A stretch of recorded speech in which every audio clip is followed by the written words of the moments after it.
Innovative Industrial Properties Inc. First Quarter 2023 Earnings Conference Call. All participants will be in listen-only mode.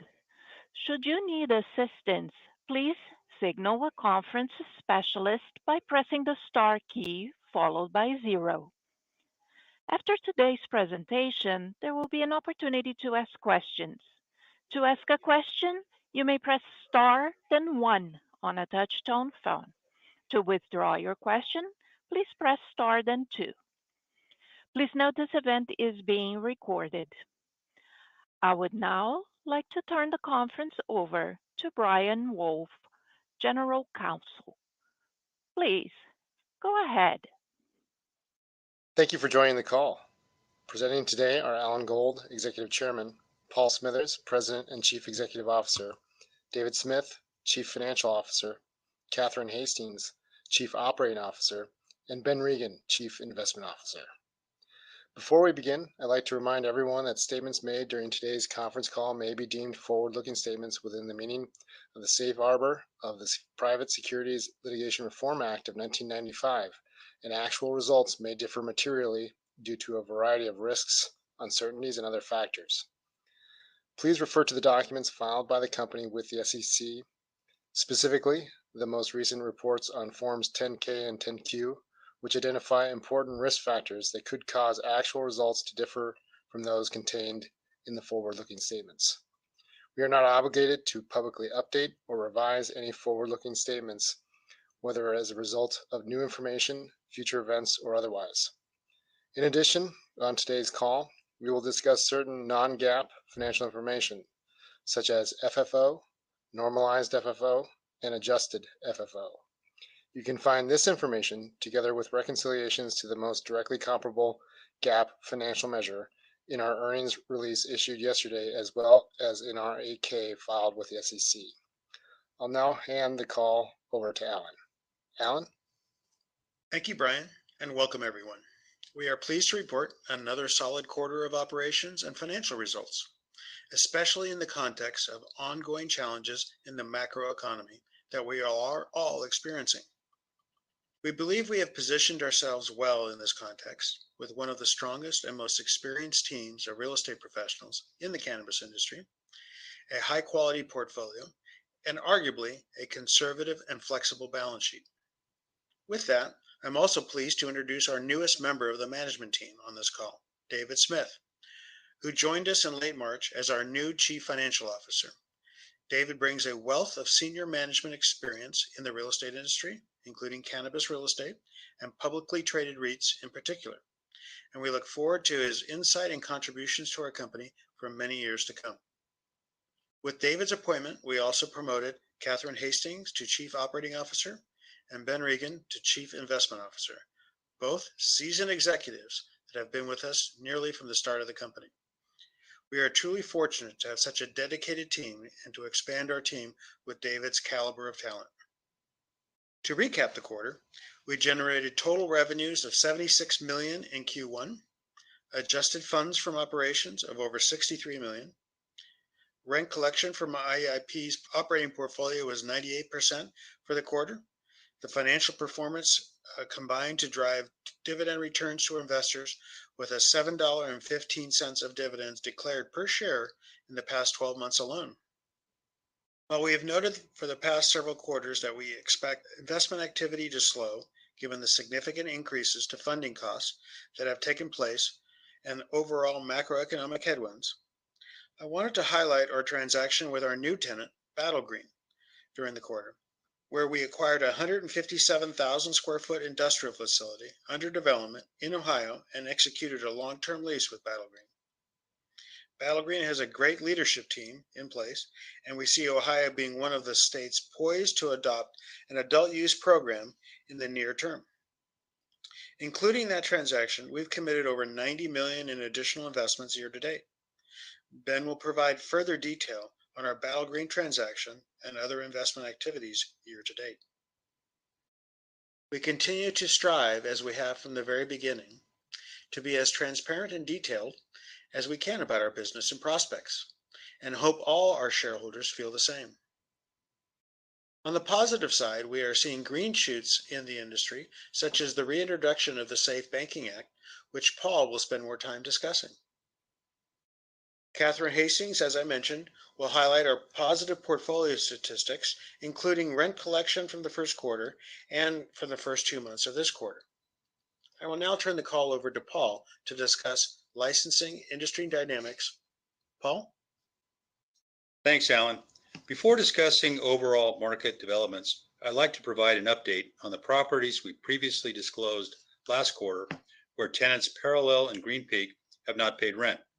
As we noted then, and I think it is worth repeating here, we are of course first and foremost focused on maximizing the value of each of our properties and having tenants with strong teams that can manage their businesses successfully through inevitable ups and downs of this industry. We have engaged local counsel and other advisors in these situations, commenced legal proceedings for damages and possession, and are in discussions with applicable regulatory agencies. With our veteran team internally, in combination with our advisors across a spectrum of specialties, I am confident in our ability to successfully navigate these situations. As noted during our prior earnings call, we commenced litigation against Green Peak at our Summit property in Michigan. In early March, as many of you may know, Green Peak was placed into receivership, and in mid-March, we regained possession of the Summit building. In addition, we regained possession of 2 small retail locations in Michigan previously leased to Green Peak, for which our total investment is less than $3 million. The receiver is paying rent on all other remaining properties leased to Green Peak, including the Harvest Park cultivation and processing facility and 4 other retail locations, and we are closely monitoring the situation and receivership process. We are currently in the process of discussing and touring the Summit property with interested cannabis operators. As noted in our prior call, we also filed actions against Parallel for possession and damages at our Pennsylvania property and our Texas property, which is in the early stages of development. We regained possession of the Texas property in mid-March, where Parallel failed to pay rent for the first time in February. We're actively exploring all options for these properties, including speaking to a number of interested parties. As we noted previously, Parallel is current on the other 2 properties we leased to them in Florida. And for Kings Garden, they continue to pay rent at the 4 properties they occupy and continue to explore a potential merger transaction. Market developments. While it is clear that the regulated cannabis industry has experienced in the past several months and continues to experience a set of challenging circumstances, I would like to note that the growth of the overall cannabis industry in the United States is expected to continue to be strong, with industry research group New Frontier Data projecting a doubling of annual sales from 2023 to 2030 to over $70 billion, representing a double-digit compound annual growth rate. The regulated cannabis industry remains an exceptional case of industry size and growth potential. As we have noted for some time now, unit pricing for regulated cannabis products have been challenged in certain states at the wholesale level, reflective of what we believe to be a number of factors, including basic supply-demand dynamics, lack of meaningful enforcement in certain states on illicit non-licensed cannabis sales by state and local enforcement authorities, taxation, and general macroeconomic conditions. Reflecting that continued price compression, in combination with the continued inflation on input and labor costs, we note that consensus analyst expectations for 2023 EBITDA have fallen significantly for publicly traded U.S. operators nearly across the board. That said, this price compression dynamic is certainly not uniform across states, and we are cautiously optimistic that certain states, like California, may have turned the corner on the persistency of unit pricing declines, while new adult use states like Missouri are seeing very healthy wholesale pricing dynamics. Capital availability. Another continuing theme from our prior calls is the tightening of financial conditions and the impact it continues to have on capital availability for the cannabis industry. As with other industries, the cost of capital and capital availability have fundamentally changed for cannabis operators over the course of the past year or so. As we noted previously, capital raising across the cannabis industry continues to be very subdued, with Viridian Capital Advisors reporting that U.S. operator capital raises were down 86% in Q1 versus the prior year period, and of those raises, nearly 90% was in the form of debt. From our perspective, we believe the present macroeconomic challenges of unit pricing, compression, and cost inflation, in combination with depressed valuations and capital availability, have translated into the larger MSOs focusing more on efficiency of existing operations and generating positive free cash flow versus growth through M&A. That certainly appeared to be the case in Q1 of this year, where we saw a little over $815 million in M&A transactions versus over $2.5 billion from Q1 of last year. State programs. Shifting to state-specific programs, as noted in prior calls, we continue to see momentum in states that span the political spectrum. Missouri officially launched its adult use program in February, with regulated cannabis sales in March totaling over $126 million alone. Maryland's adult use program is also expected to see first legal sales in July 1st, and just last month, Delaware became the 22nd state to legalize adult use cannabis. Meanwhile, adult use legislation is progressing through the Minnesota legislature, and there are expectations that Ohio and Pennsylvania could legalize adult use cannabis this year. Federal legislation. On the federal legislation front, as you know, versions of the SAFE Act were introduced again in both the House and Senate late last month. There are some reasons to be optimistic on potential passage. One, this bicameral push on its face appears to signal that this legislation could be a priority. Two, a version of SAFE has passed the House 7 times now. And three, the Senate bill has 40 total sponsors, including 7 Republicans. That said, as we have stated for years now, getting a version of this bill through the process and into law continues to be daunting and will require significant time spent by Congress and an alignment of numerous sets of competing interests. We also want to note some of the recent commentary by federal officials and commercial organizations, which we believe show the continued momentum forward for change. In late March, the Wine and Spirits Wholesalers of America issued a letter to Congress calling for cannabis to be regulated on the federal level like alcohol, advocating for comprehensive federal legalization. Also in March, U.S. Health and Human Services Secretary Xavier Becerra provided an update on his agency's role and status of the ongoing cannabis scheduling review, and while not providing a definitive timeline for completion of the review, did note the process will take into account shifts in what cannabis means to Americans over the last several decades. Also last month, in testimony to the Senate, Attorney General Merrick Garland provided an update on the DOJ's potential establishment of a Cole Memo 2.0.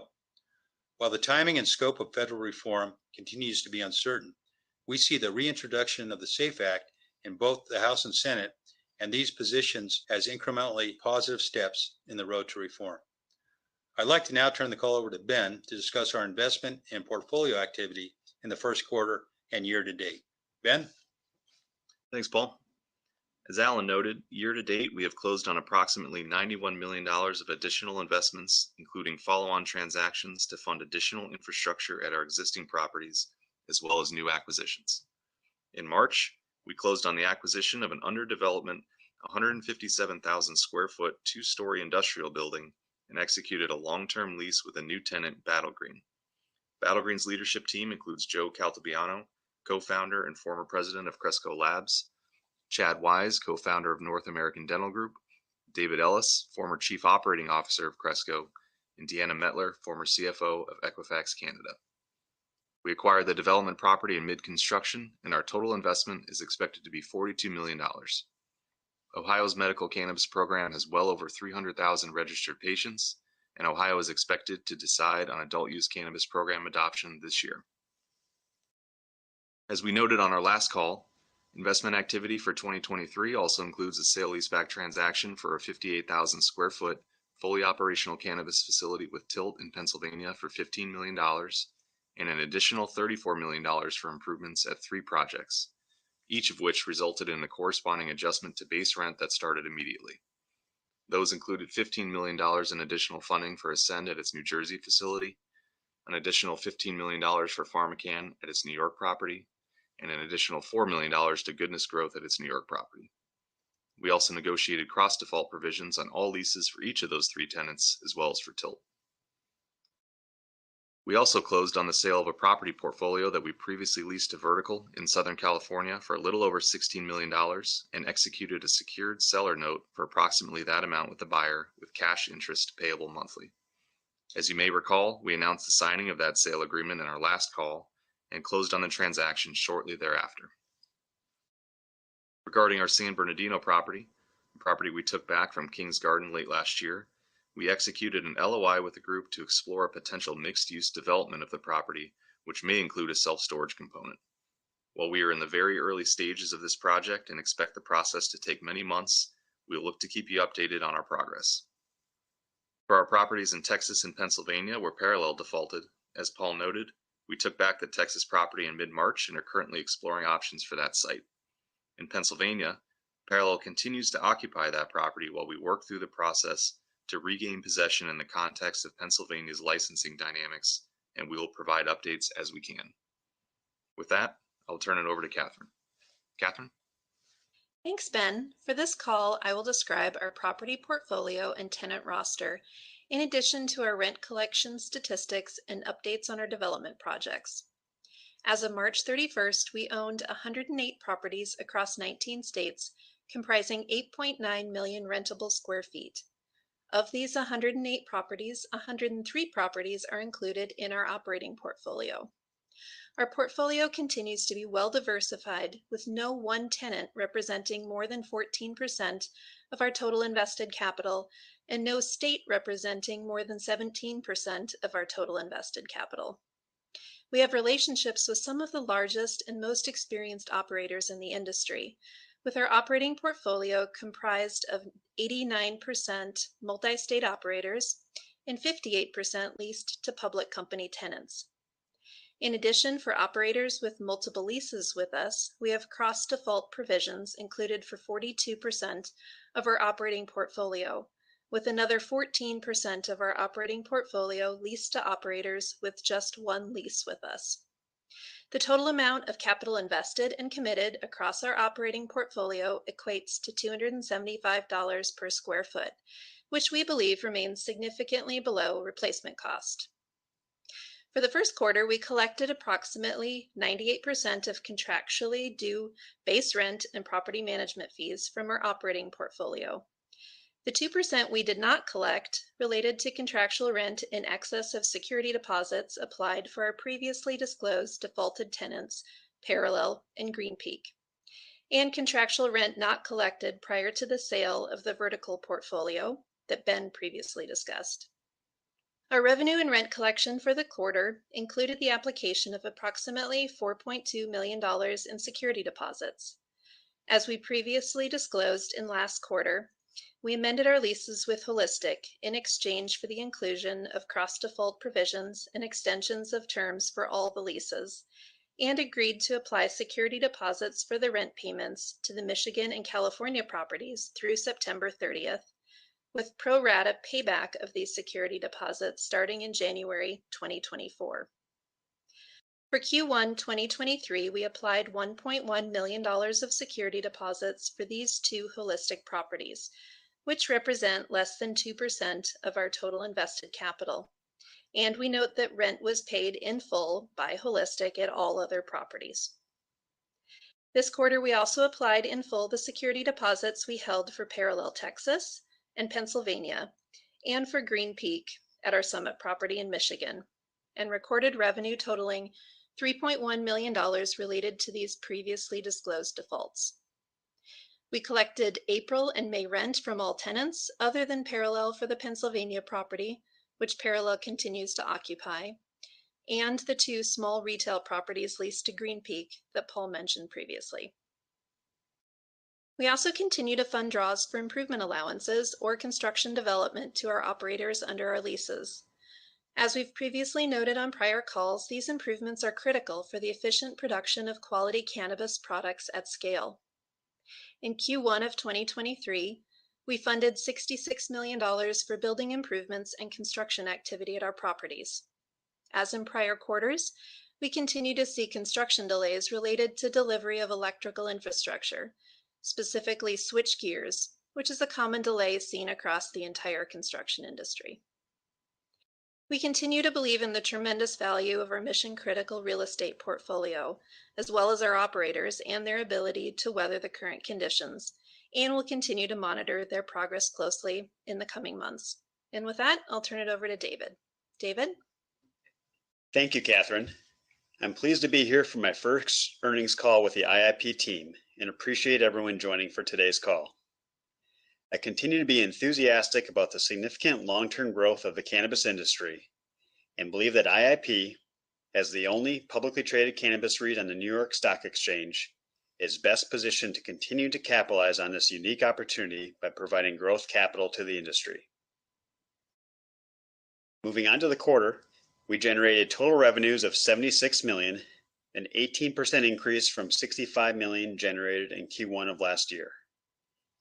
The increase was driven primarily by the acquisition and leasing of new properties, additional funding of building improvements provided to tenants at certain properties that resulted in base rent increases, and contractual rental escalations at certain properties.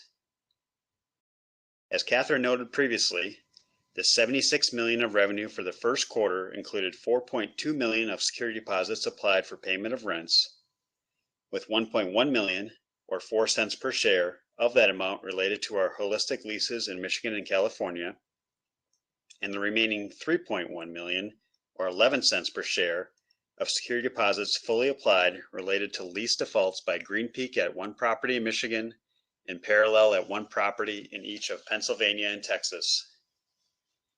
For the 3 months ended March 31st, 2023, we recorded net income attributable to common stockholders of $41 million, or $1.43 per share.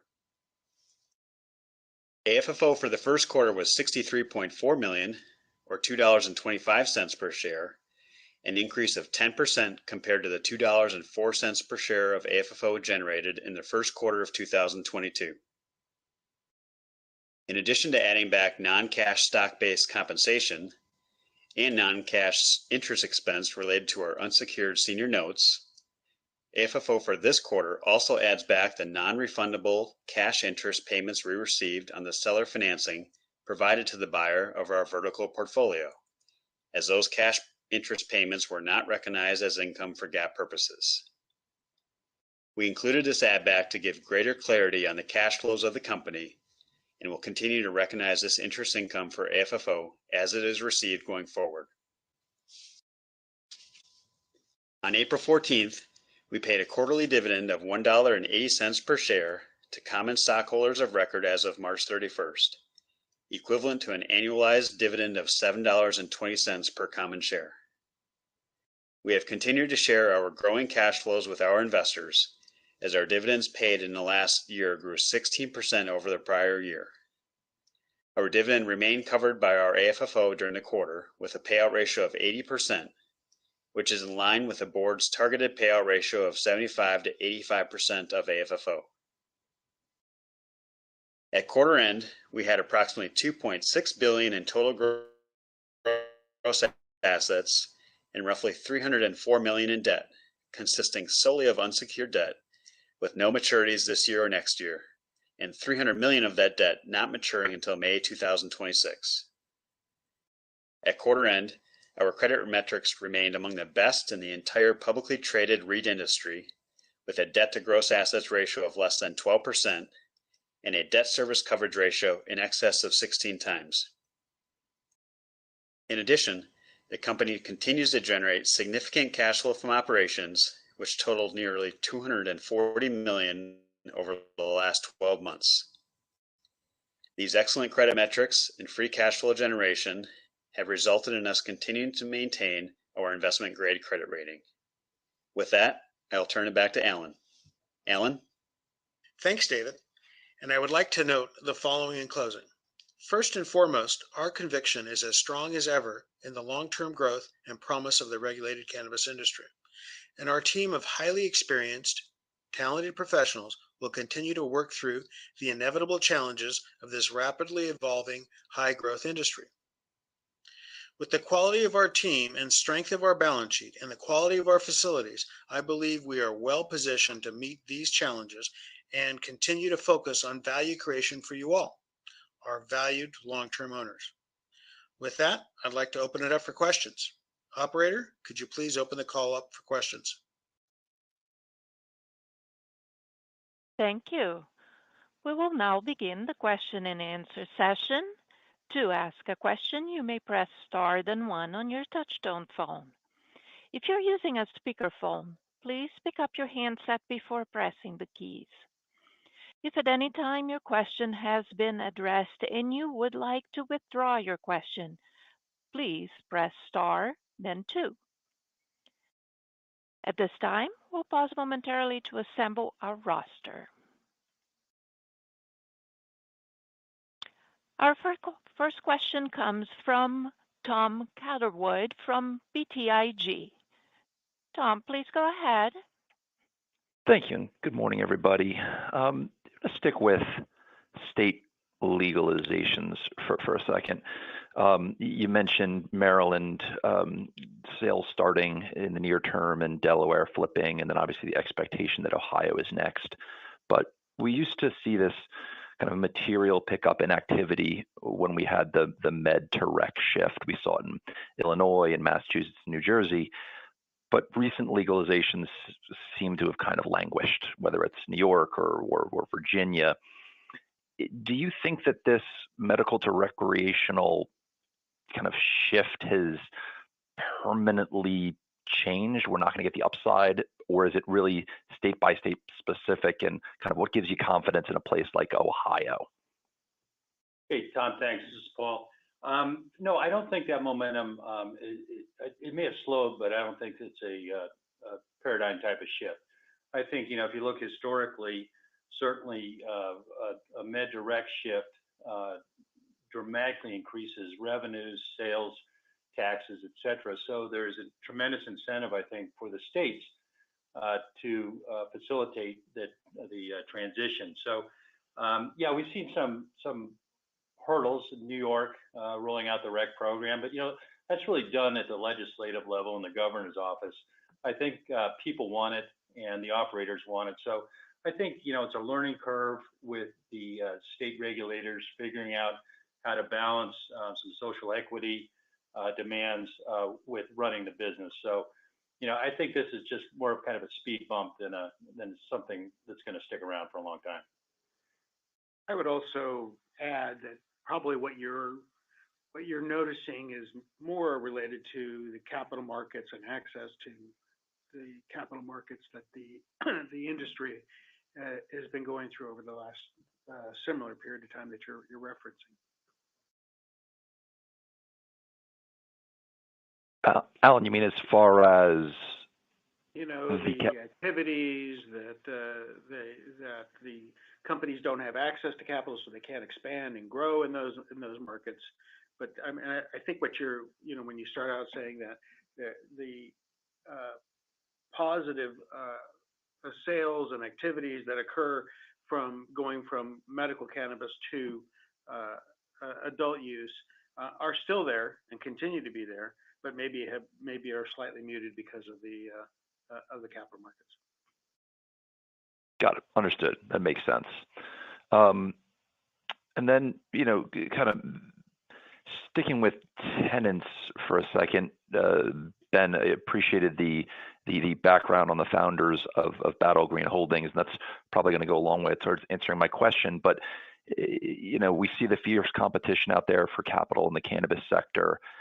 When you're evaluating a new tenant to potentially bring them into your portfolio, how is your evaluation process or your underwriting or those key performance indicators that you're looking for? How has that evolved as capital has become more constrained? Yeah, hey Tom, thanks. I'd say we've taken a similar approach that we've always taken. I think we have been able to leverage the experience that the team here has being in this industry over the last 6.5 years and seeing how these markets play out, as we've seen it, time and again, and as different markets have gone from, new medical program to the adult use program.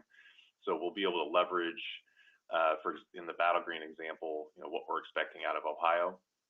We certainly focus very, very highly on the management team and making sure that we think that the group that they have in place is the right team to execute on their business plan through the inevitable ups and downs of the industry. We think we have that with Battle Green.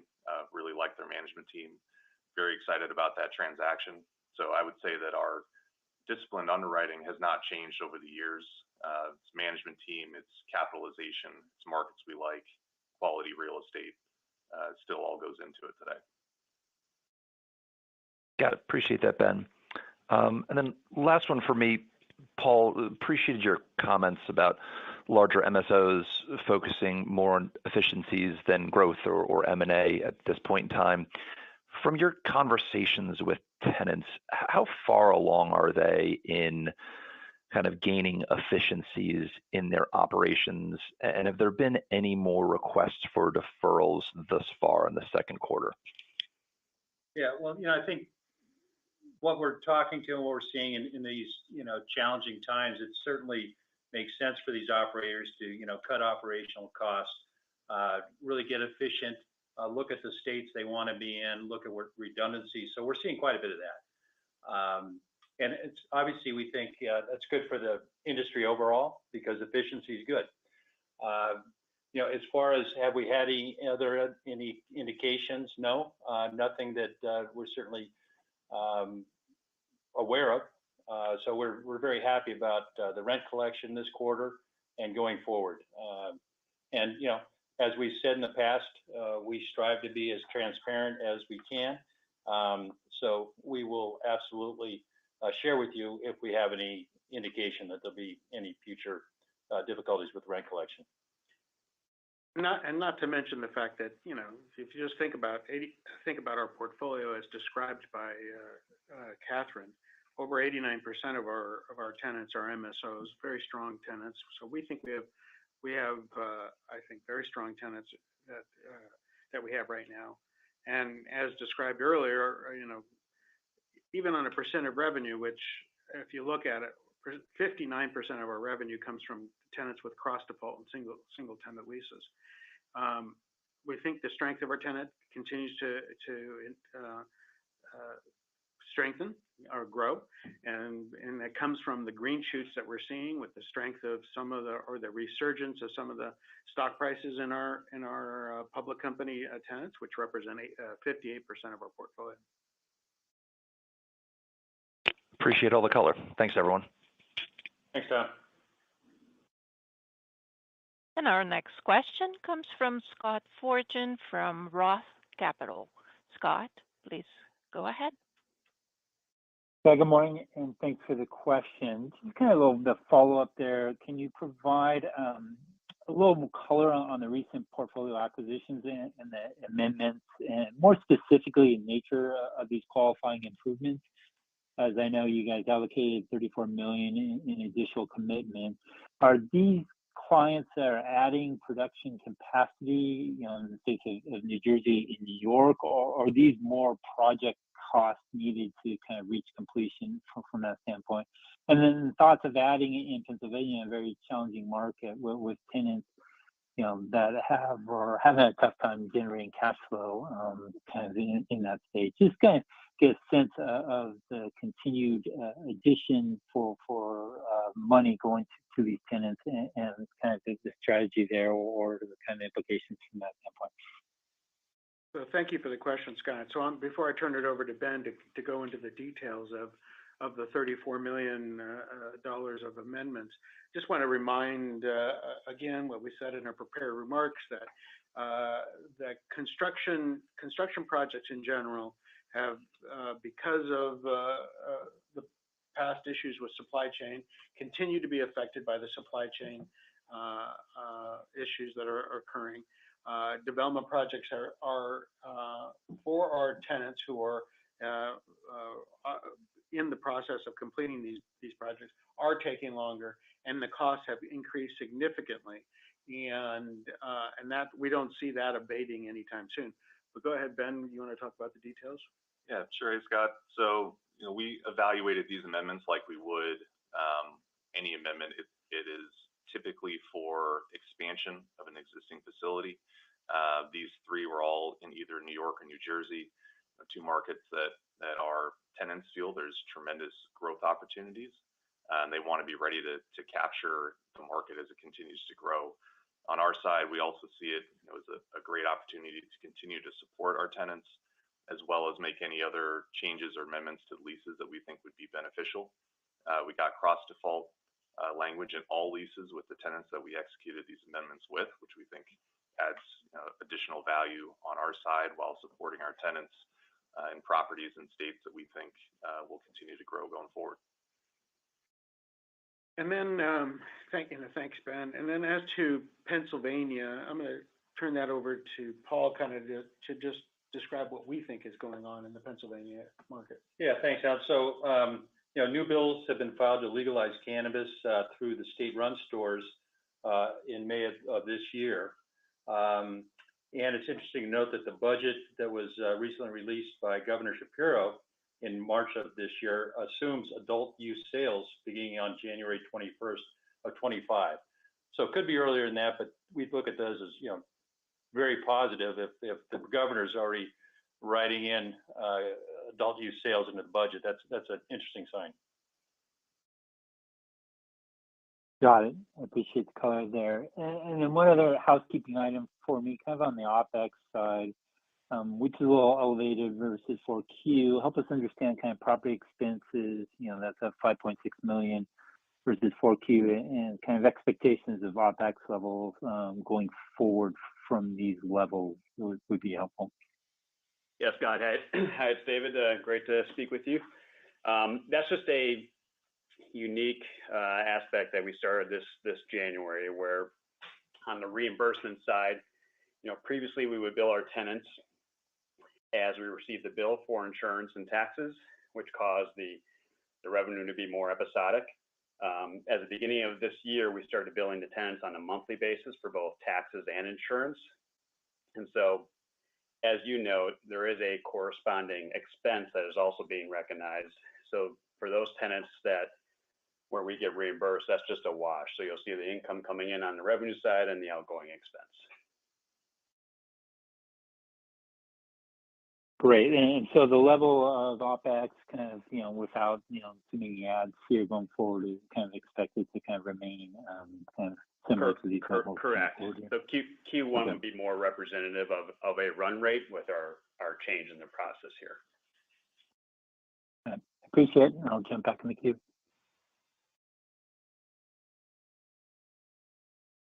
Our next question comes from Alexander Goldfarb from Piper Sandler. Alexander, please go ahead. Hey, good morning out there. And David, congrats. Welcome aboard. And Kat and Ben, congrats on the promotions.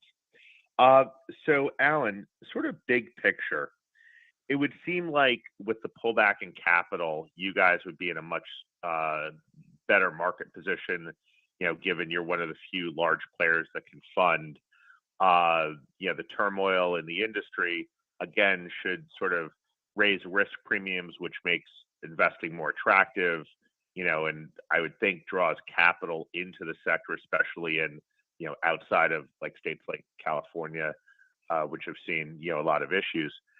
But, obviously the stock is depressed and, for the past few quarters, we haven't seen you guys be able to raise, outside capital to invest. So has the narrative or the investment thesis in cannabis changed from a few years ago? Or what do you explain as a disconnect? Because it would seem like your yields are getting better. There are fewer competitive capital people that you're fighting against, and yet the stock hasn't reacted. And two, it sounds like it's still tough for you guys to source, accretive capital, which seems odd given the opportunity. So I'm just trying to understand where you think the disconnect is. Well, I mean, I don't know that there's a disconnect. I think that what you're seeing is something that is occurring in the broader real estate and market, especially with regards to our stock price. I mean, if you look at the broader real estate public company names, they've all had significant reductions in their stock price, and in that theme is I think drives the stock price for all companies, including ourselves.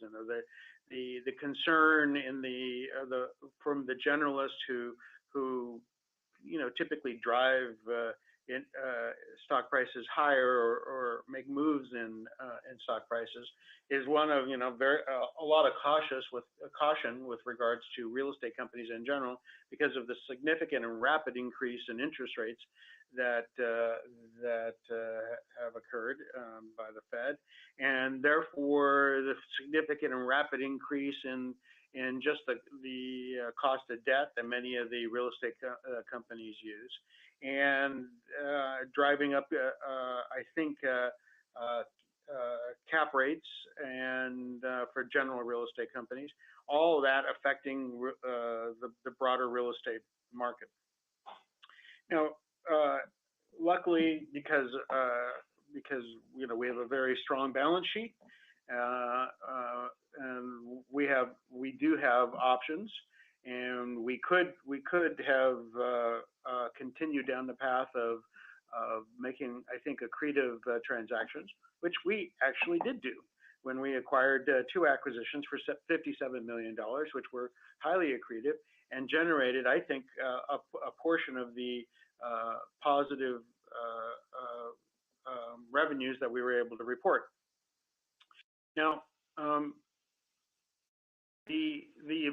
our desires to move forward, I think the board and the management team came to the conclusion that being very cautious in this environment where our tenants are struggling with changes in the regulatory environment, changes with their own financial conditions, all were appropriate to let things settle.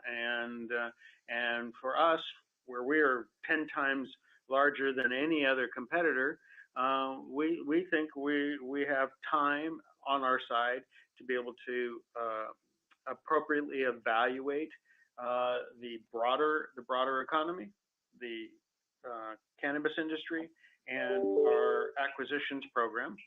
And since we are being very cautious on that, the need for us to raise capital, certainly at these prices, doesn't make sense to us at this point. In the future, as things move to a more positive position, as we're starting to see the green shoots in the industry pop up, we will reevaluate that on a continuous and constant basis. Okay, so what you're saying is the investment universe continues to get better. You see targeted opportunities, but again, something that you guys have said, which is not complicating the balance sheet and being smart with how you raise capital. So you're fine being patient. The opportunity is still there. In fact, it's probably better, but that's just, I guess, what we have to wait out, right? That's what you're saying, Alan? You could put those words in my mouth if you'd like. Okay. But yeah, I have a second question that you may not appreciate the words, but let me ask you this. The proxies, the neo tables that appear in the proxies, sometimes those are quite different than reality. Sometimes what's printed is not what you guys actually make. But in this year's proxy, it looks like the stock awards went up significantly, which is sort of in contrast again with the stock performance. So again, the stuff that goes into these comp tables is pretty scientific. So maybe you could just walk through sort of how the stock awards went up given the stock's performance over the past year, and if these are part of multi-year plans that were already in place, therefore it's already sort of set versus something that was new as a reflection of how 2022 went. Right. I think it's more the latter. It is these multi-year plans. The majority of what you're discussing comes from performance stock awards that only would happen and only be granted to the management team should we achieve the performance metrics associated with those long-term performance programs. And that would be, and those would be an outperformance in terms of as compared to the broader real estate industry, and an outperformance within a group of what the program considered peers, which was highly focused on single net leased entities and industrial REITs. And so if we outperformed and the stock had a significant outperformance, then a portion of that stock could be earned. But because of the way the proxy works, and because of the way these complicated schedules are required, the full value that could be earned, if some miracles occur, have to be reported. Okay, so that's it. Yeah, it's I don't know why these NEO tables are like that, because they're misleading, but appreciate it. So basically, it's incentive for you guys to work hard. If you work hard and achieve, great. If not, it's not. These aren't the real numbers. Then is what you're saying. These aren't the earned numbers today. The earned numbers. Okay. And then just the final question, getting back to the political scene. You mentioned potential for SAFE Act. We could have a debate as to whether that would pass, in a GOP, and especially House, and this time, and especially because you still need another 20 more senators to get over the filibuster. But I'm curious on the Cole 2.0. The Biden administration has been in office for 2 years. They certainly have been progressive enough. Why do you think they haven't had a Cole Memo 2.0? And that part seems odd, because that they could do unilaterally. They wouldn't need Congress. Yeah, I think that's a fair question. You could certainly say that they've been distracted by other things. Cannabis is not the number one issue in this White House or this Congress, but we look at the positive. And, it was certainly interesting last year when the administration talked about rescheduling. And by all accounts, that is moving forward. As far as the AG on the 2.0, you're right, that could be done overnight. Perhaps he's waiting to try and see which way the wind's blowing with the rescheduling that the White House is spearheading, and it's also going through the AG's office. So, they're political. They want to coordinate rescheduling conversation with a Cole Memo 2.0.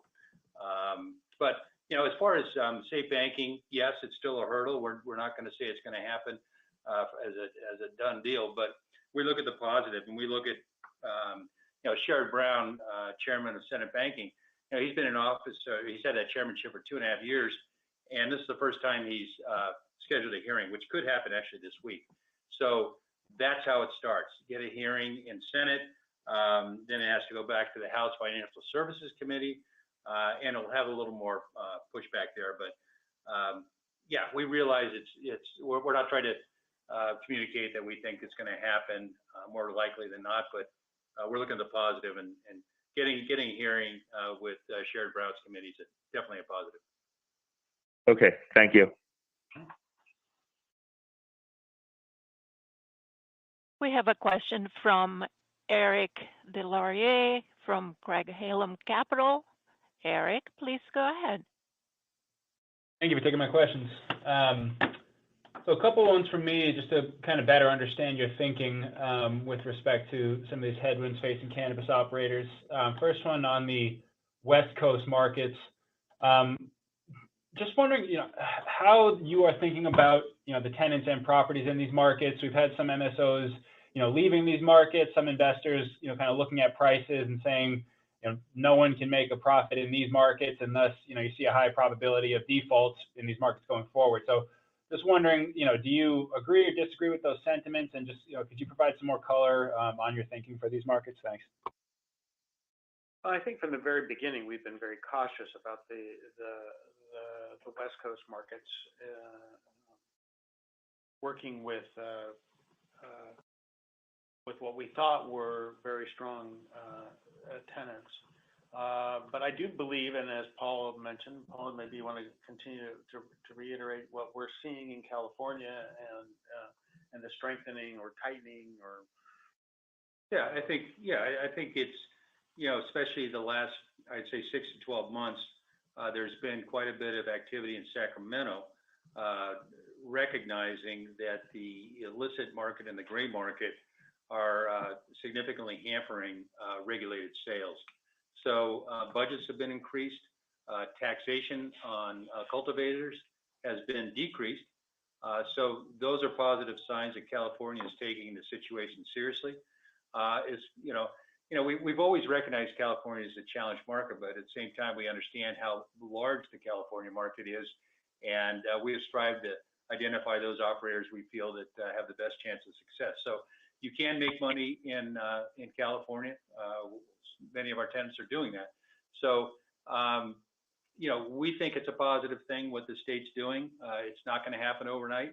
It's going to take significant budgets to combat the black market and to put more administrative dollars to converting gray market operators into licensed operators.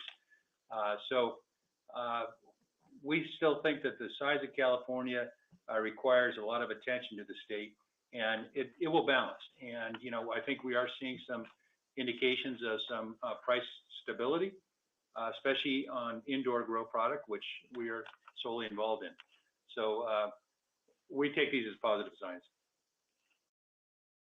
All right, I appreciate that color. And then next one from me on the same lines here. So you've had some MSOs, talking about potential M&A. They're in negotiations now. Some commentary that at least one of them is expecting the landlords to sort of potentially help chip in to help alleviate some of the costs going forward here. Can you just talk about how the IIPR management team is kind of thinking about potentially chipping in or potentially helping to lower costs if some of these properties go from a distressed operator to a more financially sound operator? Just your overall thinking along those lines would be very helpful. Thanks. So going back to our concept that we have, I think, very strong portfolio statistics, including that 42% of our revenue rents are covered by cross defaults.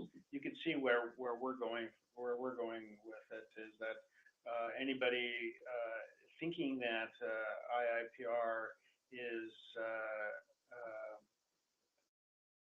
going to be party to such a transaction should probably rethink that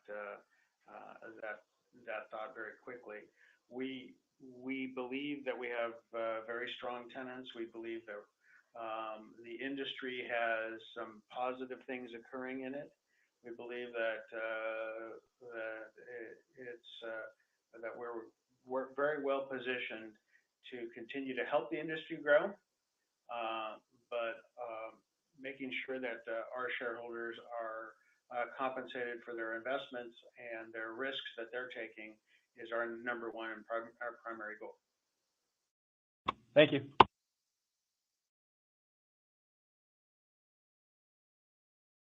And this concludes our question and answer session.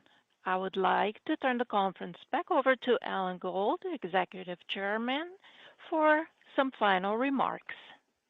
Thank you. And once again, thank you all for joining us on this call today. A big thank you to the team for all their hard and dedicated work to get us to where we are today. We look forward to better things, and thank you for joining us on the call.